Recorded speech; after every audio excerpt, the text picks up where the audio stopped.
Introduction to Atomic Habits. Imagine you're setting out on a journey to transform your life. You want to be healthier, more productive, or perhaps you want to learn a new skill. You start off strong, but soon, you find yourself slipping back into old habits. Why does this happen? James Clear's book, Atomic Habits, offers a solution. He believes that the key to lasting change isn't about making big, dramatic shifts. Instead, it's about making tiny, almost unnoticeable changes, atomic habits, that compound over time to create remarkable results. Think of a small seed planted in the ground. At first, it seems like nothing is happening.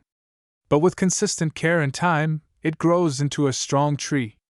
Similarly, small habits might seem insignificant at first, but when practiced regularly, they lead to significant transformations.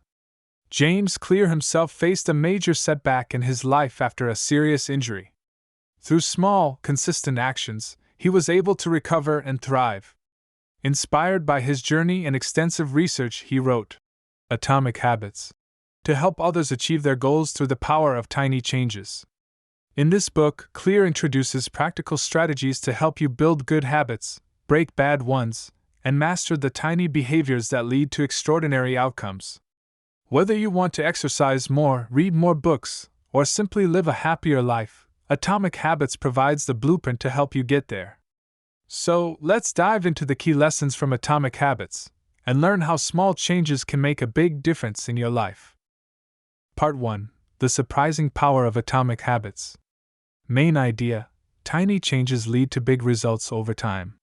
Just a 1% improvement each day can lead to a 37% improvement by the end of the year. Example: imagine saving a penny every day.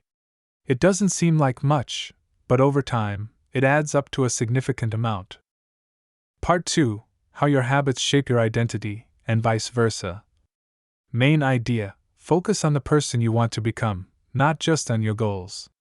Your habits shape your identity, and your identity shapes your habits.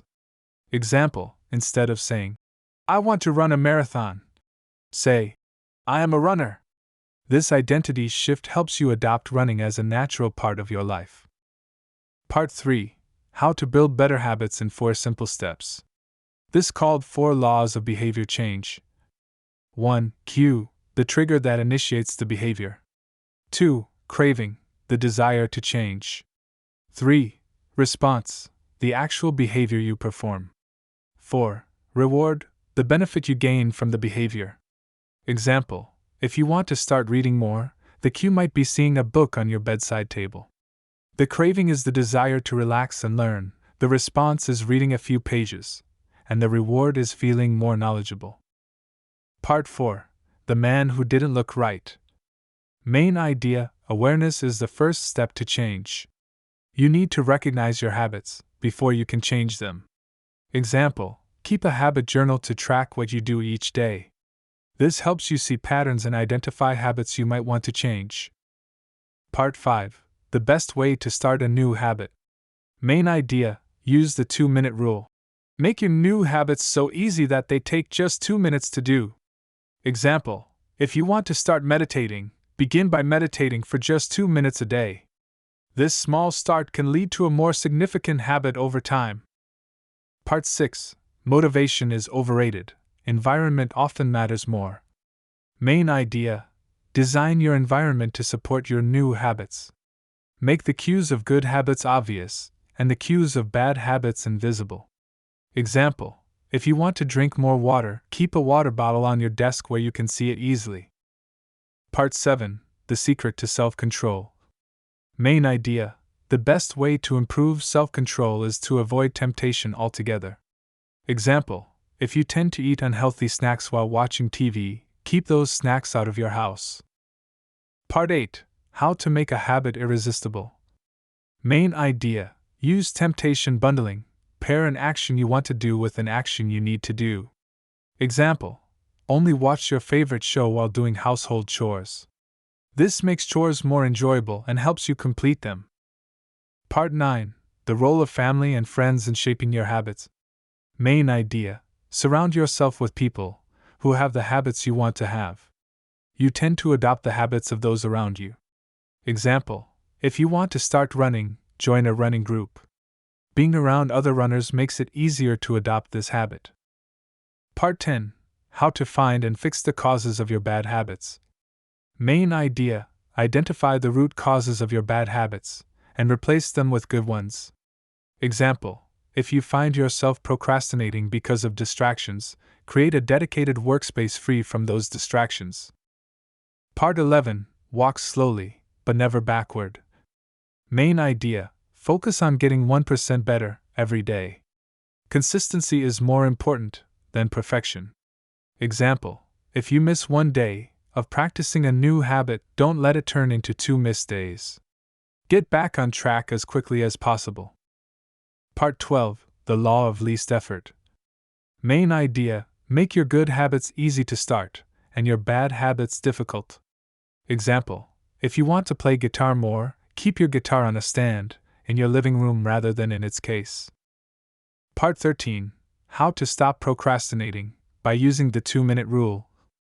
Main idea: use the 2-minute rule to overcome procrastination by starting with a task that takes 2 minutes or less.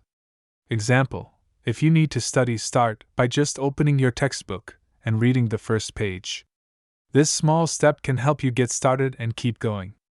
Part 14: How to make good habits inevitable and bad habits impossible. Main idea: use commitment devices to lock in future behavior. Example: if you want to limit your screen time, set up parental controls on your devices to restrict access during certain hours. Part 15: The Cardinal Rule of Behavior Change. Main idea: behaviors that are immediately rewarded are repeated. Behaviors that are immediately punished are avoided. Example: if you want to start flossing, give yourself a small treat after you floss. This creates a positive reinforcement for the habit. Part 16: How to stick with good habits every day. Main idea: use a habit tracker to visually see your progress and keep your streak going. Example: mark an X on a calendar for each day you complete your habit. The goal is to not break the chain. Part 17: How an accountability partner can change everything. Main idea: make your habits public and get an accountability partner to stay committed. Example: share your goal of exercising regularly with a friend and set up weekly check-ins to report your progress. Part 18: The Truth About Talent, when genes matter and when they don't. Main idea: focus on habits that align with your natural abilities and inclinations for better success. Example: if you're naturally inclined towards artistic activities, develop habits around drawing or painting regularly. Part 19: The Goldilocks Rule, how to stay motivated in life and work. Main idea: work on tasks that are just challenging enough, not too hard, not too easy, to stay motivated. Example: if you're learning to play the piano, practice pieces that are slightly above your current skill level to keep improving without getting frustrated. Part 20: The Downside of Creating Good Habits. Main idea: be aware of the plateau of latent potential. Progress often feels slow, but it's accumulating under the surface. Example: like an ice cube melting, change is happening even if you can't see it right away. Keep going, and you'll eventually see results. Conclusion: the secret to results that last. Main idea: focus on continuous improvement and getting 1% better every day.